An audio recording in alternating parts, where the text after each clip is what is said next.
এটা হলো লামা। লামাকে ইংলিশে বলে লামা। এটা হলো আলপাকা। আলপাকাকে ইংলিশে বলে আলপাকা। এটা হলো চমড়ি গাই। চমড়ি গাইকে ইংলিশে বলে ইয়াক।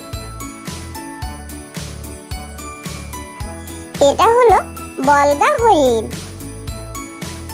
বলগা হরিণকে ইংলিশে বলে রেইনডিয়ার। এটা হলো গয়াল। গয়ালকে ইংলিশে বলে গাউর অথবা মিথান।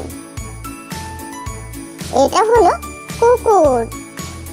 কুকুরকে ইংলিশে বলে ডগ।